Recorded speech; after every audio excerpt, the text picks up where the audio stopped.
Can you believe we're at week 18 already? Well, let's get out our timeline cards and start on card number 1, and it is the Dred Scott decision. Now, Dred Scott was the man's name, and he had a wife and he had a family, and he had been enslaved his entire life.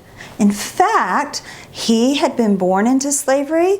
His mother, his grandparents, who knows how long back it went, but it had to have been quite some time, many generations in his family that had lived in the United States and been born and were enslaved as soon as that they were born.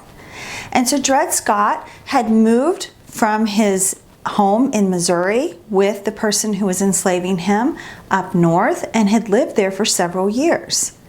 Then he returned and the person who was enslaving him passed away. And when he did, Dred Scott asked for his freedom because he said that since he had lived in the North, that he deserved to be a free man.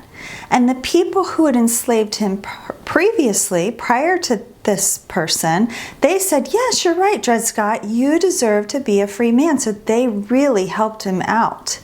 And so he went to court, and the way the court systems work, you go to a local court, and then you go to a state court, and then you go to appeals court, and finally you go, if you're accepted, to the Supreme Court. And sure enough, the Supreme Court accepted the Dred Scott case.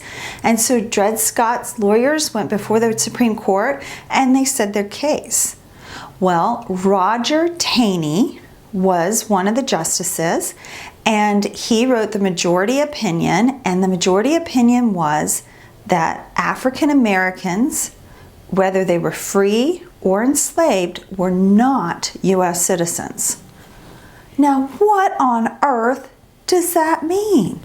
That means that even though his family had been in this country, that they had been taken out of their own country on slave ships, they had been brought to this country, had been forced to work for nothing for their entire lives, even though all of that he had no rights because he was of a different color, that his skin was a different color. So it is shocking and it's appalling. And so he was told no. And it turns out that about 3 months later, he was freed with his wife and his family, and they were able to move north. But the ramifications, or what happened because of that, is very important. It made people really angry, and it made people wake up. So can you think of something else that we've studied recently that was an eye-opener? Did you say Uncle Tom's Cabin? I bet you did, and you're absolutely right. Uncle Tom's Cabin was an eye-opener. No longer could people just dismiss the fact that African Americans had the right to not be enslaved. How about Frederick Douglass? He was another person who was an eye-opener. All of a sudden, people could not say that African Americans were anything but intelligent. They could not say anything about them anymore. And so I want you to talk to your mom about some things that are eye-openers in our society now. Ways or things that have happened that everyone's kind of gone along and said, I know that's not true, but I don't want to say anything about it. And then all of a sudden they're like, wow, I can't deny it anymore. I have to stand up for this. And that's what happened. The abolitionists got very upset and they said, we just cannot do this and we have to change. So that was in March of 1857, and by 1861, the Civil War had started. Our next card is Week 18, Card 2. Do you have that out? Good job. All right, and that's Abraham Lincoln. So I want to see your best Abraham Lincoln pictures on this card. It can be a cabin or a picture of Abraham Lincoln or whatever you want. And what we need to remember about Abe Lincoln is that he was the president who helped to emancipate, meaning let go or finish slavery in the United States. And he was also known as Honest Abe. And he was born on February the 12th. Goodness gracious, I think it was 1806. And Abe Lincoln 1809, excuse me. He was born on February the 12th, 1809, and he was born in Kentucky in a little log cabin, and his parents didn't have very much money to have him educated, so he was, you got it, he was homeschooled. Just like you guys. And he even homeschooled himself through law school by borrowing law books and reading them, and he passed the bar.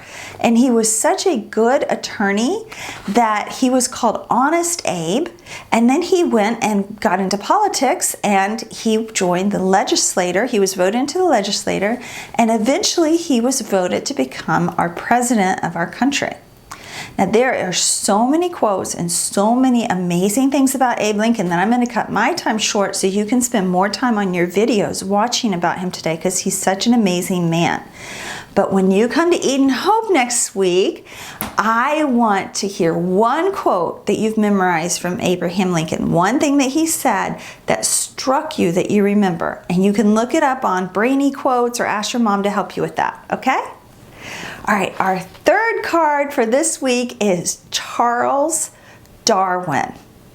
And Charles Darwin was a scientist from England in the 1800s, and he was he was very involved in the Lamarck theories, Lamarck theories, and those people, the Lamarckians, the people who believed this, believed that changes in the earth could form changes in the animals and plants. So if something changed within the earth, maybe the magnetic fields or the soil or things like that, then the animals would change too. Like the animals might grow a longer neck or something like that based on changes in the earth. So Charles Darwin took that theory and he added to it. So it wasn't just a new idea he came up with.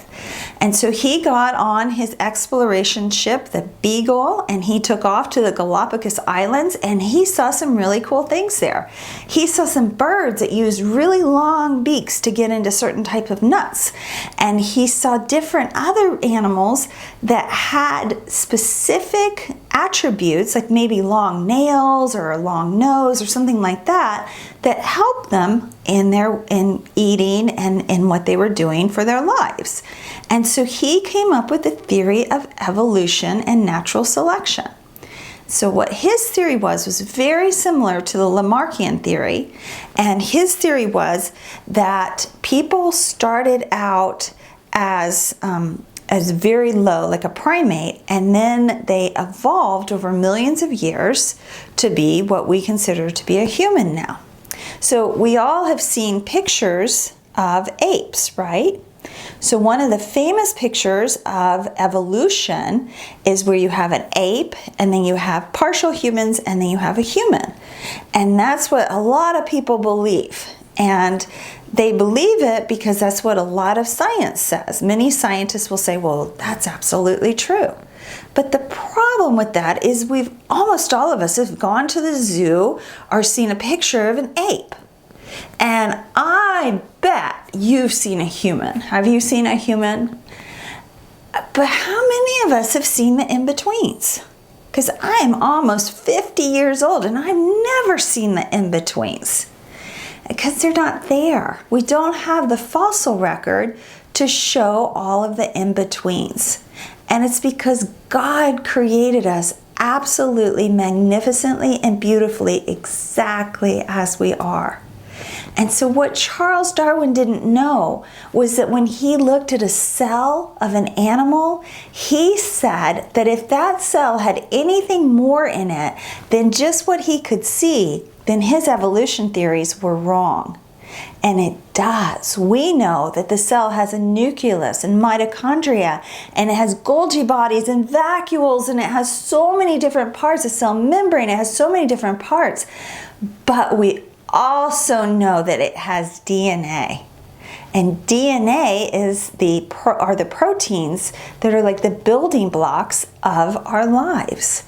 And so since he didn't know about all of this, he could not possibly have known that to make the changes that he was talking about, little changes over time, he said millions of years. But to make those types of changes would be so many trillions of years that it couldn't have possibly happened.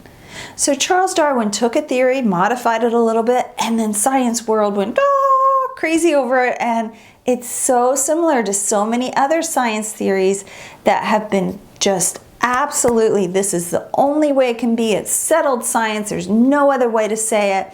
And then it's been proven wrong. So I want you to watch some of the videos below about Charles Darwin. And I want you to link him to, what could you link Charles Darwin to? Well, definitely evolution. I want to hear your links on Charles Darwin, okay? And definitely science. You could do science too. But you guys are so smart, you're going to come up with other ones. So watch the videos below, and I'll see you hopefully this week, either on Skype or class, or I'll hear about you from your campus leader. I'll talk to you soon. Bye-bye, guys.